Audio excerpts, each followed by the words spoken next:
السلام عليكم ورحمة الله وبركاته. እንደምን አላችሁ የተወደዳችሁ የአይመኒታ ቤተሰቦች? አልহামዱሊላህ እኔ በጣም ደህና ነኝ። በጣም ብዙ እህት ወንድሞቼ መልእክት አስቀምጣችሁልኝ ነበርና በአንዳንድ ጉዳይ መምጣት አልቻልኩም፣ መልስ መስጠት አልቻልኩምና በዚህ ሁለት ቀን እስኪ ያሉትን ነገሮች ሊያቸው ከህግም አንፃርም ከብዙ ነገር አንፃር ማየት ስለነበረብኝ ልቆይቼ ያለሁኝ ለዛ ይቅርታ ጠይቃለሁኝ። በመቀጠል እንግዲህ እንደምታዩት የአንድ እህታችን ቤት ላይ አይመን 10 ሚሊዮን ብር በላ ተብሎ ስሜ በጣም በሚገርም ሁኔታ ተነስቷል። በጣም የሚያሳዝን እጅግ በጣም እውነታ ያለው አንድ ሰው ወይ አንድ ግሩፕ ጋር ሳይሆን የሁለቱንም ግሩፕ መስማት ስለሚያስፈልግ እንግዲህ ነገሩን ነግራችኋለሁ ማለት ነው። አልহামዱሊላህ ለኩል ሐል በመጀመሪያ ደረጃ አልহামዱሊላህ ነው ማለት። በመቀጠል አይመኒታ ቢዝነስ ግሩፕ ኃላፊነቱ የተወሰነ የግል ማህበር ከ31 ሰዎች ጋር በመሆን ሳይሆን መጀመሪያ እኔው ራሴ መሰረትኩ ማለት ነው። ለዚህ የተመሰረተበት ምክንያት ዋናው ደረጃ ፋብሪካ ለመክፈት ነው። ህጋዊ ሰነዶች አሉት፣ ህጋዊ ሁሉ ዶክመንቶች አሉኝ። እኔ የምተማመንበት በህግ አካል እነሱም ያልሄዱበት እነዛ ልጆች 4 ናቸው። ግሩፑን ሲበጠብጡ ሲረብሹ የነበሩት እንዲሁም አንደኛው አንዶም የዲሲፕሊን እርምጃ ተወስዶባት ዛሬ ላይ ወጣ የማይሆን ብዙ ነገር ስትናገር አይቼ በጣም ገርሞኝ እየተደነኩ ይሰው ልጅ እንደዚህ በጣም መቀየር ይችላል፣ እንደዚህ በጣም መዋሸት ይችላል፣ እንደዚህ በጣም እጅግ በጣም ሰው አንድን ሰው እንዲጠላው ሰዎች እንዲያጠቁት ማድረግ ይቻላል ወይ የሚለው ገርሞኝ እያየሁ ነበርና ድርጅቱን ካቋቋምኩ በኋላ ከነዚህ 31 ሰዎች ጋር ሆነን እዛ ውስጥ የከፈሉም ያልከፈሉም 500 ሺህ 4 ሚሊዮን ሌሎቹ በ100 ሺህ በ150 ሺህ በ200 ሺህ ገብተው አብረን ለመስራት ላለፉት አንድ አመት ፋብሪካ ለመገንባት በደንብ አድምጡ። ቤት ለመገንባት አይደለም ፋብሪካ ለመገንባት ስንት ጊዜ ይፈጃል? ቤት ለመገንባት 1 አመት 2 አመት ለሚፈጀው ፋብሪካ ለመገንባት እኮ ከ1 አመት ከ3 አመት ይፈጃል። ዝም ማሽን ይታዘዛል። ማሽን ሲታዘዝ እኮ ከሱቅ ሄደን ማሽን አንገዛም። ማሽን ሲታዘዝ ማሽን ለመስራት ቢያንስ በትዕዛዝ ደረጃ እንኳን 8 ወር እንደኔ ፕሮጀክት ማሽን 8 ወር 1 አመት ይፈጃል። በትንሹ 6 ወር 3 ወር ይላችኋል፣ ግን አያመጡላችሁም። በ6 ነው በ3 ወር ስለማቀው ገበያ ጥናት ያስፈልጋል። ፊዚቢሊቲ ማጥናት ያስፈልጋል። ጥናት ማጥናት ያስፈልጋል። ወጪ ኪሳራ ወጪ ትርፍ ማስላት ያስፈልጋል። መሬት ደግሞ ያስፈልጋል። መሬት ሲያስፈልግ ደግሞ ፋብሪካ ስትገነቡ እንደ ሪል ስቴት መሬት ዝም ብላችሁ ገዝታችሁ መገንባት አይችልም። በኢንቨስትመንት ነው የምትሄዱት። በኢንቨስትመንት የተመዘገበ ህጋዊ የሆነ የመሬት ፍቃድ ለማግኘት ፕሮሰስ ላይ ያለ ድርጅት መሆኑ ማስረጃዎች አንድ በአንድ አሉኝ። እዚህ ግን ማውጣት አልፈልግም። ማስረጃውን የሚፈልግን በአካል መጥቶ ማህበሩ ላይም አለ፣ ማህበሩ ላይ አላቸው ያቃሉ ያ አለ። በዛ መሰረት መሬታችንን እየጠበቅን ማሽናችንን እየጠበቅን ምክንያቱም ፕሮጀክቱ የ150 ሚሊዮን እናንተ 10 ሚሊዮን ነው የምትሉት አይደል? የ150 ሚሊዮን ብር ፕሮጀክት ጥናታዊ በምሁራን የተጠና በማህተም የተመታ እነሱም የሚያውቁት ነው። ላለፉት 1 አመት ወጪ አይወጣም። ወጪ እኮ ይወጣል፣ ብዙ ወጪዎች ይወጣል። ጉዳይ ይፈጸማል። ለብዙ ነገር እኮ ነው የሚከፈለው። እኛ ብሩን አልበላሁም፣ አላጭበረበርኩም። ስራ ያለኝ ነጋዴ ሰው ነኝ። እንደው እንበል ብሩ ባጠፋው እንኳን ባጠፋው ብሩን እኮ ነው ይከፍላሉ። ስራ ላይ ያለው ሰው ነኝ።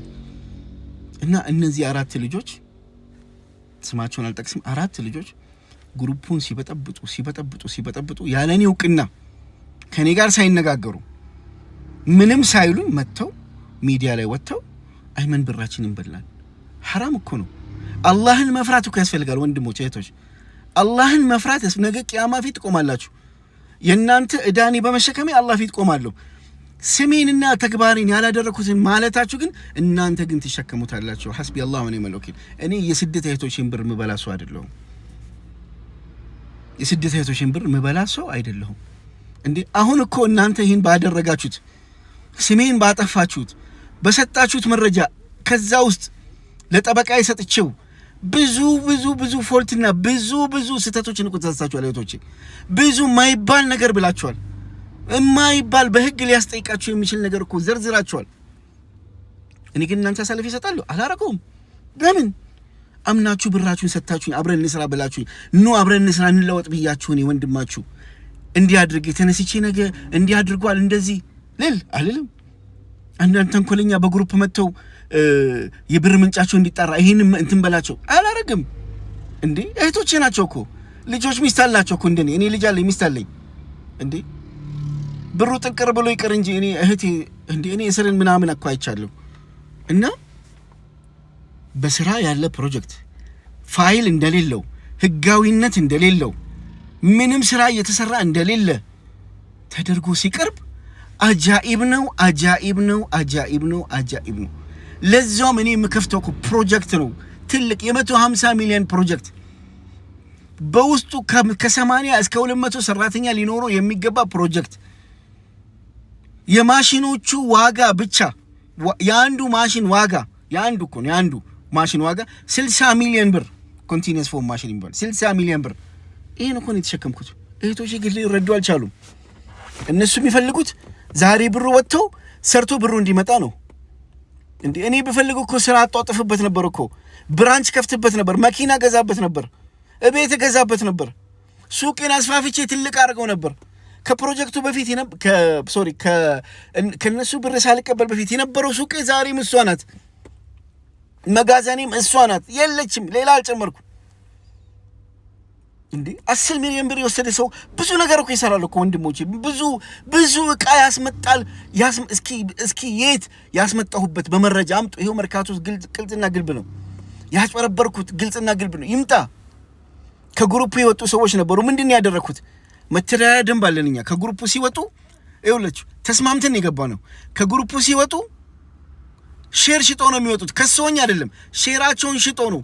ሼራቸውን የሚገዛ ሰው ካለ ሼራቸውን ይገዛል፣ ሼራቸውን የማይገዛ ካለ አይመኒታ ይገዛል ብለን ተስማምተን ከወጡት 5 ውስጥ የአንድ ሰው ሲቀር የአራቱ ተገዝቼ የሁለቱ ደግሞ ቢያንስ የ50 እና የ100 ሺህ ብር ብቻ ቀሪ ኖሮብኝ ራሴ እየገዛሁት ራሴ ሼሩን እኔ ራሴ። ሰው ሲያድግ ለምን ደስ አይላችሁም? ሰው ሲሰራ ለምን ደስ አይላችሁም? ሰው ሲለወጥ ለምን ደስ አይላችሁም እንዴ? በጣም እኮ ብዙ ስህተትና ብዙ ውሸት። እኔ መጥቻውን እህቶቼን እነዛ እህቶቼን እንደዚህ ልበል እንዴ? አሁን ለምሳሌ እህቴ ፈዲላ እንደዚህ ልበል፣ ሳዳ እንደዚህ ነው በየ ብዙ መረጃ ላምጣ እናንተን የሚያስጠይቅ ብዙ ታይ። በህግ አንፃር እዚህ ሰዎች እንዲታዘባችሁ ማድረግ እኮ እችላለሁ፣ ግን